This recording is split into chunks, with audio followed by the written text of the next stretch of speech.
HSC 24 ব্যাচের শেষ 2 মাসের গাইডলাইন, যে গাইডলাইনটি ফলো না করলে হয়তো তোমার A+ মিস হতেও পারে। এইচএসসি 24 ব্যাচ আজকে এই টোটাল গাইডলাইনটি তোমার নেক্সট 2 মাসের প্রিপারেশনটাকে পূর্ণাঙ্গ করার জন্য। এখন অনেকেই আমাকে অনেক প্রশ্ন করো যে ভাইয়া আমরা এখন শেষ 2 মাস কীভাবে পড়বো। শুরু করি। ধরো তোমার ফিজিক্স, কেমিস্ট্রি, ম্যাথ, বায়োলজি যে অধ্যায়গুলোতে তোমার একটু কম পড়া হয়েছে ডেফিনেটলি এগুলো আগে পড়বা। সো নাম্বার 1, যে চ্যাপ্টারগুলোতে পড়া কম হয়েছে এগুলো, স্পেশালি ম্যাথ সলভ করা বাকি আছে, এগুলো আয় করবা। নাম্বার 2, কয় ঘন্টা পড়তে হবে। ঘন্টার হিসেব অ্যাকচুয়ালি পড়াশোনার সাথে যায় না, তারপরও একটা ঘন্টার হিসেব থাকা ভালো। কতটুকু? আনুমানিক 24 ঘন্টার মধ্যে 12 ঘন্টা তোমার পড়ার সময় থাকে, ইউজুয়ালি থাকেই। So try to read for 12 hours at least. তখন দেখবা পড়ার সময় বেশি হয়ে গেলে, পড়ার সময় বাড়াতে পারলে কন্টেন্ট রিভিশন দেওয়ার সময় বাড়বে। নাম্বার 3, ক্লাস করব নাকি নোট পড়ব, নাকি ক্লাস প্লাস নোট। ডেফিনেটলি তোমার যদি ক্লাস বাকি থাকে, কোনো রিভিশন বাকি থাকে, ক্লাস করো, বাট একটা ক্লাস 1-2 বারের বেশি করার কোনো দরকার নাই। ওই ক্লাসটা থেকেই নোট নিজে করো, সেই নোট তারপর তুমি নিজে রিভিশন দিবা। এবার চলে আসি সাবজেক্ট ওয়াইজ। ফিজিক্সের ক্ষেত্রে মেইন বইয়ের থিওরি খুব বেশি আহামরি পড়ার এখন প্রয়োজন নাই। তুমি এখন যেটা করতে পারো, মেইন বই থেকে ফর্মুলাগুলো দেখে, সূত্রগুলো দেখে, সুন্দর করে সূত্র কোনটা মিনিং কী, কোনটা দিয়ে কী বোঝায়, ভালো করে এটা অ্যানালাইসিস করে তুমি ডিরেক্টলি ম্যাথ সলভ করো। প্রচুর পরিমাণে ম্যাথ সলভ করো, স্পেশালি বিভিন্ন রাইটারদের বইয়ের পিছনে এমসিকিউগুলো, যেটার জন্য আমরা অ্যাকচুয়ালি কোনো একটা ফিজিক্সের যে কোনো একটা কোম্পানির ম্যাথ সলভের যে বইগুলো আছে এগুলো কিনে তুমি সলভ করা শুরু করে দাও। Very important number 2, test paper solve. ফিজিক্সের টেস্ট পেপার একেবারে প্রত্যেকটা বোর্ড অ্যান্ড সরকারি কলেজ মাস্ট সলভ করো। দেখবা সলভ করতে করতে তোমার প্রশ্নের প্যাটার্ন তুমি বুঝে গেছো এবং তুমি বুঝতে পারবে এই জায়গাগুলো থেকে প্রশ্ন আসে, অ্যান্ড এগুলো থেকেই ইউজুয়ালি ম্যাক্সিমাম প্রশ্ন কমন পড়ে, এগুলো ধাঁচে। ঠিক আছে? Special, very special attention to MCQ, কারণ এই এমসিকিউতে তুমি যদি ফোকাস না করো দেখবা বড় মার্কস তোমার ছুটে গিয়েছে। সো এমসিকিউতে ফোকাস কীভাবে করবা? Exactly the same way, solve test paper as much as you can. তুমি যত বেশি প্রশ্ন সলভ করবে দেখবে তোমার ভুল তত বাড়ছে, তোমার প্রশ্ন সলভিং ক্যাপাবিলিটি বাড়ছে। কোয়েশ্চেন সলভিং এবিলিটি কিন্তু অনেক বড় একটা বিষয়। তুমি অনেক কিছু পারো কিন্তু দ্রুততম সময়ে সলভ করাটা এটাই হচ্ছে ইম্পর্টেন্ট। সো এমসিকিউতে এটা ফোকাস করো মাস্ট। কেমিস্ট্রি, এডমিশন, একাডেমিক পড়াশোনা প্রায় সেম, প্রায় এক। ফোকাস করো এখন একাডেমিকে, বিকজ কেমিস্ট্রির একাডেমিকের সাথে এডমিশনের যেহেতু অনেক মিল আছে, একাডেমিকে যেন এমসিকিউ অ্যান্ড সিকিউ কোনো মার্কস না ছুটে। কেমিস্ট্রি এমন একটা সাবজেক্ট 200-200 খুব ইজি। সো তুমি যদি টেস্ট পেপার অ্যান্ড অলসো তোমার যে নোট, তুমি এতদিন যে ক্লাস নোটগুলো করেছো সেগুলো সলভ করো, দেখবে ইনশাল্লাহ ভালো মার্কস পাবা। যাদের কেমিস্ট্রি এখনও এমন হতে পারে যে কোনো অধ্যায়ের পড়া অত বেশি হয় নাই, এখন অনেক বাকি আছে, তারা কি করবা?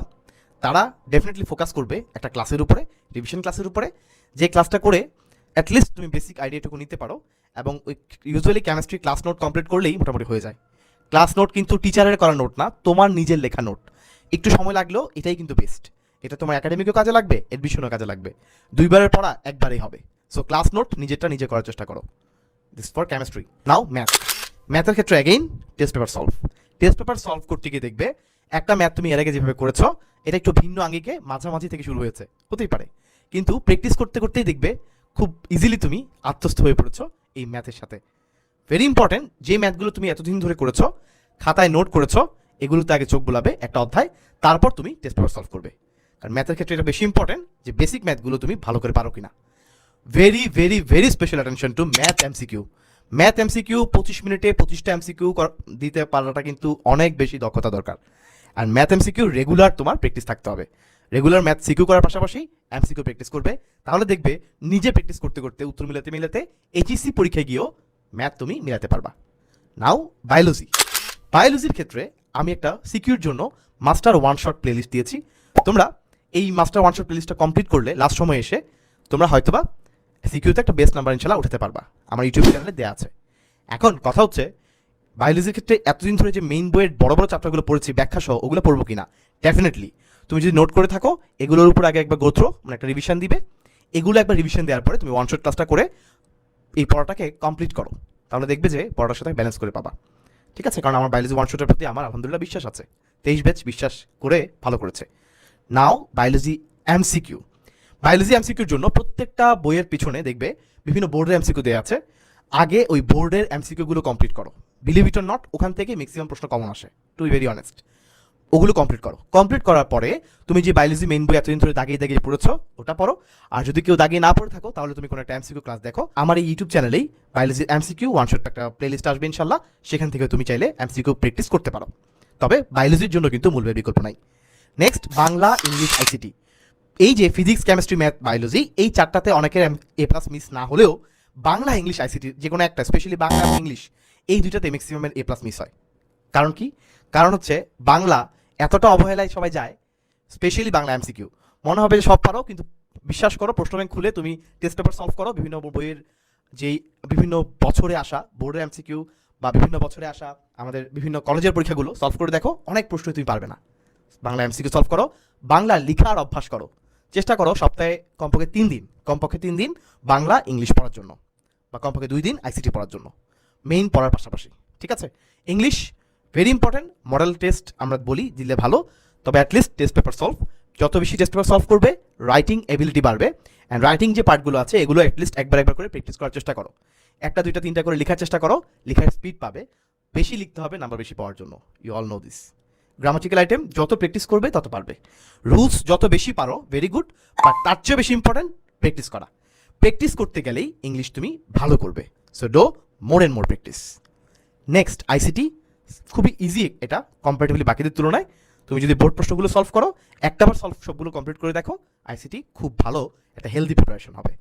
Bangla, English, ICT, physics, chemistry, math, biology, whole complete package. Now তোমাদের নেক্সট কোয়েশ্চেন, এই সময় এডমিশন পড়বো কিনা? কেমিস্ট্রি অ্যান্ড বায়োলজির ক্ষেত্রে এডমিশনের টাচ নিতে পারো। টাচ বলতে বায়োলজির এমসিকিউ কাজে লাগবে, বা শুধুমাত্র এমসিকিউ পার্টের জন্য তুমি যতটুকু পসিবল তোমার মেইন পড়ার পাশাপাশি তুমি নিতে পারো। যদি তোমার এতটুকু বিশ্বাস থাকে যে আমি একাডেমিক যতটুকু পড়েছি, রিভিশন দিলে আমি ভালো পারছি, এতটুকু অবস্থানে যেতে পারলে তুমি পাশাপাশি কিছু অধ্যায় এগিয়ে নিতে পারো, স্পেশালি বায়োলজির ক্ষেত্রে, যেটা শর্টের বাইরে একবার করে 3 দিন সময় নিয়ে ধরো 5টা বা 6টা অধ্যায় জাস্ট ক্লাস করেও রাখতে পারো। সেক্ষেত্রে আমাদের টার্গেট ডিএমসি 4.0 কোর্সে কিন্তু টার্গেট ডিএমসি 3.0 ক্লাসগুলো আর্কাইভ আকারে সব দেওয়া আছে। তুমি যদি চাও যে কোনো অধ্যায় সেখান থেকে কোর্সে এনরোল করে ফেলতে পারো যে কোনো সময়। ঠিক আছে? চাইলে পরীক্ষাও দিতে পারবে। ভেরি ইম্পর্টেন্ট, লাস্ট সময় পরীক্ষা দেওয়া। সেই পরীক্ষার জন্য ফিজিক্স, কেমিস্ট্রি অ্যান্ড বায়োলজির এমসিকিউ আমাদের কিন্তু টার্গেট ডিএমসি 4.0 তে আর্কাইভ আকারে দেওয়া আছে, ওখানে চাইলে পরীক্ষা দিতে পারবে। এবার এডমিশন ফিজিক্স পড়বো কিনা?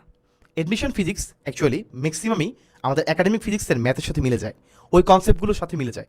So you better do focus on your concepts and also math practice. যদি তুমি ম্যাথ প্র্যাকটিস ভালো করে করতে পারো, এটা এইচএসসির জন্য যেমন কাজে লাগবে, এডমিশনেও কাজে লাগবে, ওখানেও প্যারা নাই। এবার ঘন্টা হিসাবও শেষ, সাবজেক্টের হিসাবও শেষ। প্রত্যেক দিন কোনটা কি পড়বো? 2 মাস সময় মানে 60 দিন, 60 ডেইজ। 4টা মেইন সাবজেক্ট, 3টা ওটাও main subject. So PCMB and EBI, English, Bangla, ICT. আমি অ্যাভারেজে 4টা ভাগে ভাগ করলে 15 দিন করে পড়ে। তুমি average physics, chemistry, math, biology 15 দিন করে পাচ্ছ। এই 15 দিনের মধ্যে প্রত্যেক দিন চেষ্টা করতে হবে প্রতি 2 দিনে একদিন 2 দিনে 1 দিন, অর্থাৎ ধরো তুমি 2 দিন ফিজিক্স পড়ছো, এর মাঝে 1 দিন অন্ততপক্ষে বাংলার জন্য একটা বেলা দেওয়া, কিংবা ইংলিশের জন্য একটা বেলা দেওয়া। বিকজ বাংলা ইংলিশ মার্কস কিন্তু সেম ইম্পর্টেন্ট, সমান নাম্বার। Very important. ধরো কেমিস্ট্রি একটা চ্যাপ্টার গুণগত রসায়ন শুরু করলে মার্কস তোমাকে 2 দিনের মধ্যেই সলভ করতে হবে। কেন? ওই যে 15 দিনের বেশি তুমি সময় পাবে না। স্পেশালি জৈব যৌগ, তোমার মনে হবে যে ভাই জৈব যৌগকে আমি অ্যান্সার করবো। তুমি যদি এতদিন জৈব যৌগ পড়ে থাকো, ডেফিনেটলি গো ফর ইট। আমি নিজেও জৈব যৌগ অ্যান্সার করেছিলাম, কারণ ভালো মার্কস আসে। অ্যান্ড কিছু সিলেক্টিভ টপিক যেগুলো থেকে প্রতি বছর প্রশ্ন আসে, এগুলো মিস করতে নাই। সো অ্যাটলিস্ট বোর্ড প্রশ্নগুলো সলভ করো, যেন ওই প্রশ্নগুলো যদি চলে আসে তুমি তাহলে ইজিলি অ্যান্সার করতে পারবে, তোমার হাতে স্ট্রেংথ থাকবে, এমসিকিউ ভালো করবে। এটা হচ্ছে সিস্টেম। টাইম ফ্রেম খুব ইম্পর্টেন্ট। তোমার ঘড়ির কাঁটা চলবে, এই ঘড়ির কাঁটার সাথে তাল মিলিয়ে তোমার চলাটা ইম্পর্টেন্ট। সব কিছু বাদ দিয়ে এখন এইচএসসি ফোকাস করাটা ইম্পর্টেন্ট। সব কিছু বাদ দিয়ে এ প্লাস পাওয়া এবং একটা ভালো বেসিক করাটা ইম্পর্টেন্ট।